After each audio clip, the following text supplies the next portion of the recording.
Hola, yo soy Ana Mora Lasalle.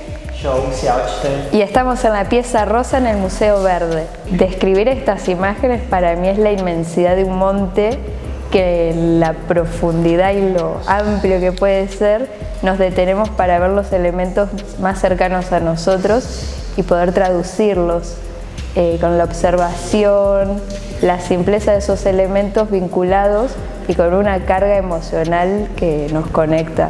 Y lo que se busca transmitir es una parte de nosotros, pero también qué le sucede al espectador al verla, porque quizás el espectador puede conectar desde otro lado estas imágenes. Nosotros es lo que pudimos traducir, lo que sale de nosotros, pero se complementa cuando alguien viene a verla y atravesando los pañuelos descubre sus elementos vinculándolos. Yo creo que desde los tonos blancos y negros se impacta un mensaje de crudeza y soledad, pero que está vinculado con muchas historias. Nosotros también tratamos de que las historias del campo de nuestros familiares no se pierdan y las traemos al presente con los pañuelos impresos. Bueno, y la elección del pañuelo es porque es un elemento de uso cotidiano, está presente a lo largo de toda la vida, desde algo simple como sonarse la nariz, a ponerte el pañuelo para ornamentarse el cuerpo. Nosotros elegimos el pañuelo como lienzo para plasmar nuestras obras de arte, porque es algo que está presente en la cotidianidad y con esta carga de nuestras imágenes, el concepto de la vida y la muerte, traemos elementos visuales, geográficos, arquitectónicos y los plasmamos para que, bueno, es como un elemento que te acompaña en el andar de la vida, que es un pañuelo. Sí, está ahí. Todo que es un pañuelo gaucho con la guardapampa, claro, que tiene peso en la cultura folclórica.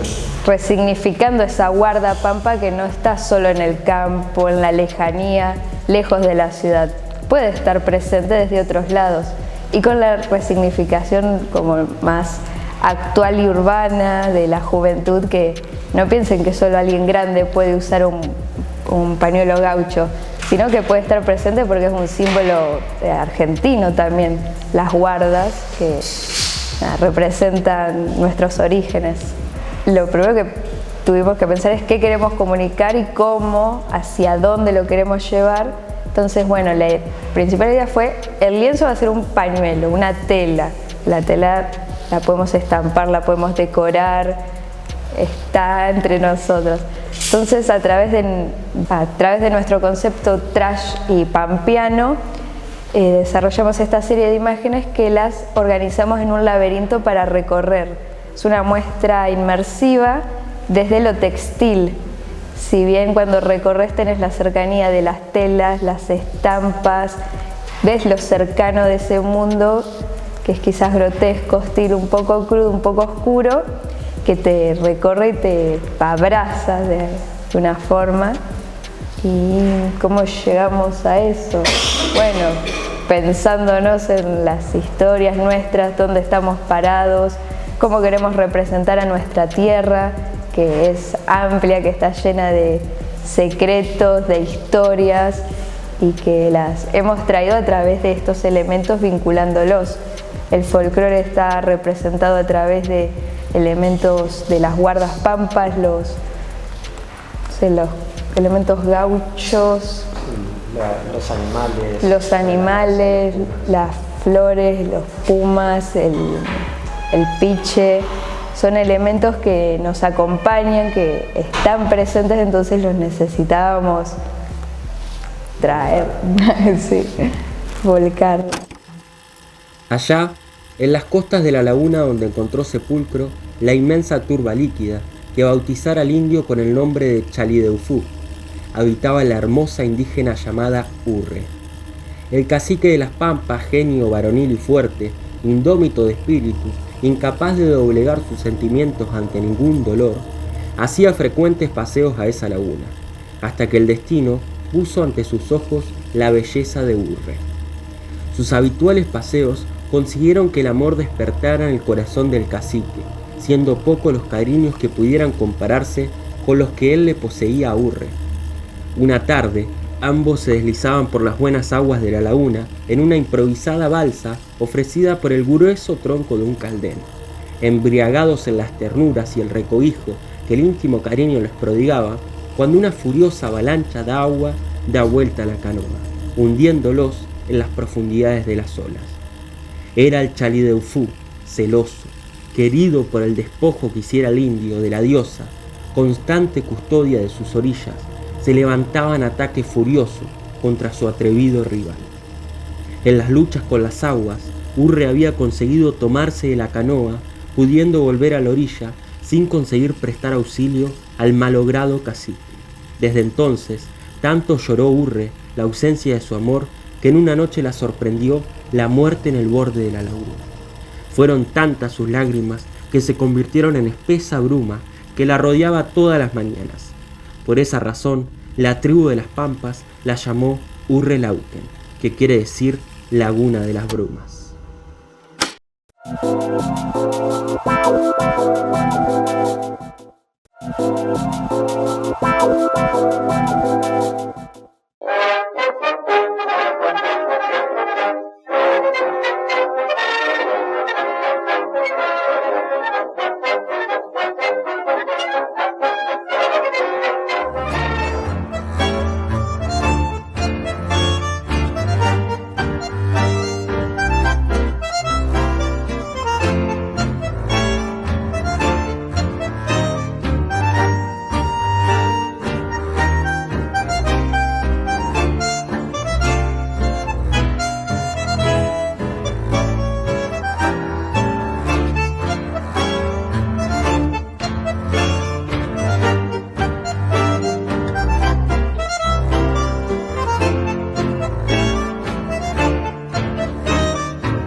Y en el trabajo de selección de imágenes, primero nos pusimos a investigar nuestra historia, cómo se fue consolidando la provincia, las tierras, qué animales habitan en ellos, qué personas habitaron en ellos, que fueron los pueblos originarios, que habían distintas culturas que tenían sus elementos, sus costumbres, cómo adoraban a la tierra y cómo le rendían su culto.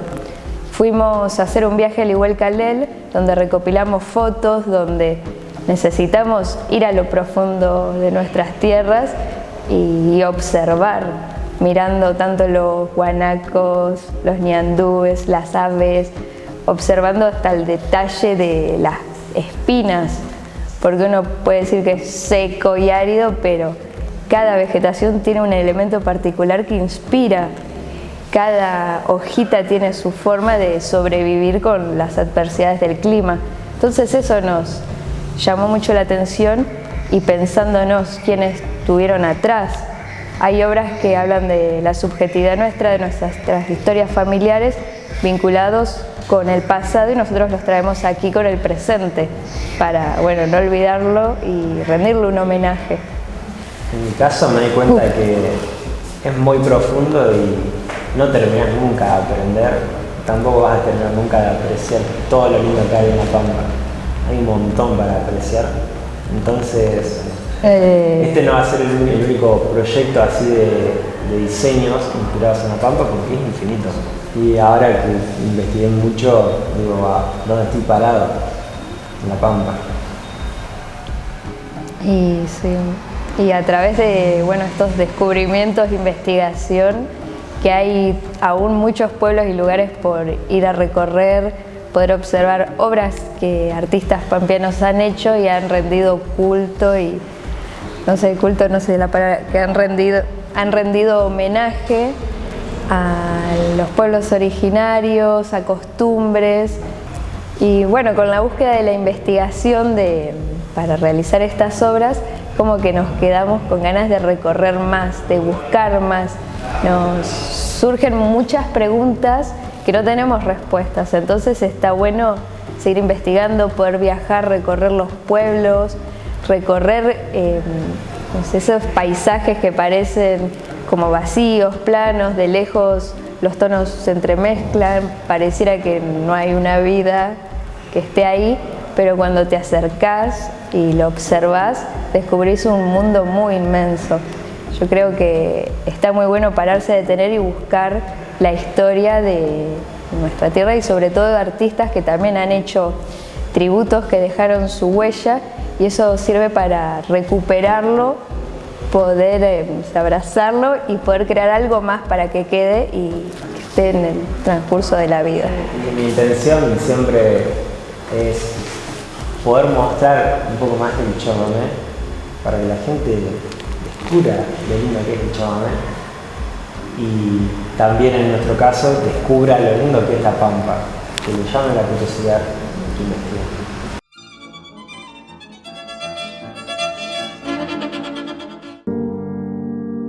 Desde hace miles de años, los mitos han inspirado a artistas de todo el mundo, pero en el arte occidental, las historias de la mitología clásica ocupan un lugar privilegiado. Tras la caída de Roma en el siglo V, el arte quedó bajo los dictados de la Iglesia, pero en 1453 la historia dio un giro. Los otomanos conquistaron Constantinopla y con ello terminó el Imperio Bizantino. Muchos eruditos grecoparlantes huyeron a Europa, llevando consigo valiosísimos manuscritos clásicos. Gracias a la invención de la imprenta, las obras de autores como Homero, Platón, Aristóteles y Cicerón se multiplicaron y llegaron al público. Esto inspiró a los artistas, que comenzaron a representar escenas mitológicas y a crear alegorías cargadas de simbolismo. Los mitos sirven para explicar leyes, advertencias o valores, como la leyenda romana de los Horacios, que permitía a los condenados apelar a la comunidad. Relatos sencillos, emociones humanas y valores universales, una forma que sigue viva en el arte hasta hoy. Así las viejas leyendas siguen hablándonos desde los lienzos y las esculturas.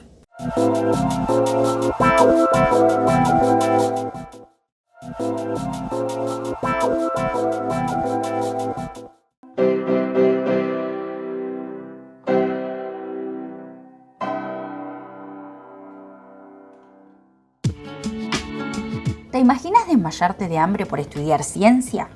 Marie Curie lo vivió. En un altillo de París, cayó al suelo con un libro en la mano y el estómago vacío, pero no se rindió. porque a ella no la movía la comodidad ni el reconocimiento. La movía el deseo de saber, de entender, de cambiar el mundo. Era mujer, polaca y pobre, 3 razones por las que la ciencia, hecha por y para hombres, intentó dejarla fuera, pero en 1891 cruzó media Europa sola para estudiar en Sorbona. Sin abrigo, sin dinero, sin idioma, era una entre 700 hombres, pero ella no fue a encajar, fue a resistir y fue a aprender. Se casó con Pierre Curie, sin vestido blanco ni banquete. Llevaba su guardapolvo de laboratorio. Juntos descubrieron el polonio, el radio y abrieron las puertas de la radioactividad. En un cuartito húmedo, sin protección, sin descanso, mientras la ciencia les comía la piel, ellos avanzaban. En 1903 quisieron darle el Nobel solo a él, porque ella era la esposa de, pero Pierre se plantó. Si no la premian a ella, yo paso, dijo. Marie Curie fue la primera mujer en ganar un Nobel. En 1911 ganó otro, la primera persona en el mundo con 2 Nobels, y aún sin laboratorio propio. Después la atacaron por no ser francesa, por ser viuda, por atreverse a amar otra vez. La llamaron concubina, usurpadora, judía. Y ella diseñaba ambulancias móviles con rayos X. Se fue al frente en plena guerra, salvó más de 1 millón de vidas, sin uniforme, sin rango, solo conciencia. Murió en 1934 lentamente envenenada por su propio descubrimiento. Tuvieron que enterrarla en plomo porque hasta su cuerpo ya muerto seguía brillando. Marie Curie no pidió permiso ni perdón, fue científica, fue madre, fue rebelde y fue mujer. Y cuando la vida se le agotó, dejó la lámpara encendida para que otras pudieran ver. Hoy tuve ganas de contar una parte de la historia argentina a partir de un libro de Laura Ramos, de Editorial Lumen, que se llama Las Señoritas, y se refiere a las maestras que trajo Sarmiento a fines del siglo XIX. Ya aquí en el país estaba Juana Manso, que era una educadora, que había luchado porque no se castigan los niños en las escuelas, pero estaba en Buenos Aires. Sarmiento había viajado por Europa, todavía no era ministro, sino que creo que había salido de Chile y hace un viaje y llega a Estados Unidos. Allí se encuentra con un pedagogo que se llamó Horace Mann, al que él admiraba mucho. Entonces lo conoce. Este hombre estaba en la parte este de Estados Unidos, que es una zona donde justo en esa época regía una moda filosófica, una corriente filosófica que se llamaba trascendentalismo, donde estaba Emerson, Thoreau. Ellos hablaban de la naturaleza, de que lo importante no eran los bienes terrenales, sino una vida plena. Bien, de esa zona, que es era la zona más desarrollada, Connecticut, Boston, van a aparecer, surge la idea de traer maestras a la Argentina. ¿Por qué? Porque Estados Unidos había salido de la guerra de secesión y ya había ganado el norte y estaban mandando maestras al sur, que eran los viejos esclavos, entonces para educar a esa población. De manera que esta gente estas muchachas de 20 y pico de años, protestantes, tenían como la ilusión de venir a educar a la Argentina. El hecho de que fueran protestantes fue un problema para Sarmiento, porque la población no quería gente protestante, acá había un catolicismo arraigado. Por otro lado, también era costoso venir. Después finalmente arreglaron ir vía Liverpool, Inglaterra, pero 1 mes y medio de viaje, ¿no? Y Sarmiento estaba muy interesado en que estas mujeres llegaran a San Juan, donde él había enseñado de adolescente. Pero se daba cuenta de que el magisterio era una profesión, era una ciencia. Y él quería traer eso a la Argentina con esta idea de educar al soberano, que le llamaba él, que es cuestionable, pero también es cierto que logra a través de estas muchachas fundar las escuelas normales de formación docente. De manera que, bueno, hubo muchas circunstancias, algunas vinieron y se volvieron. La otra idea era que se casaran aquí, ninguna se casó aquí, aunque sí algunas vivieron juntas. Ellas se juntaban, por ejemplo, y celebraban sus ritos religiosos, cantaban, y lo peor era que no conocían el idioma, entonces tenían que enseñar castellano sin saberlo ellas. Algunas sabían, de manera que empezaron enseñando dibujo, gimnasia y organizando escuelas. Escuelas que eran para todos, que tampoco era algo, y para niños y niñas. De manera que, si bien ese proyecto de Sarmiento fue un proyecto hegemónico, muy cuestionable después porque no dio lugar a las diferencias locales, en aquel momento estas mujeres fueron, además de ser muy valiosas para la comunidad inglesa del lugar, que era la época que estaban haciendo los ferrocarriles, o sea, venían acá a hacer la América realmente. Bueno, de manera que fueron un estímulo para muchas cuestiones que no existían. Entre estas muchachas estuvo la abuela de Borges, porque su tía había sido seleccionada, estaba en Entre Ríos, Carolina, bueno, y luego viene su hermana de visita, se casa con Borges, tienen un hijo, y Borges era tradición inglesa total ellos, y Borges estaba en la guerra, era mitrista, tenía 30 y pico de años y vivían en un destacamento, lo ascienden cuando se casa, estaban en Junín. De manera que ahí es donde después Borges va a retratar historias de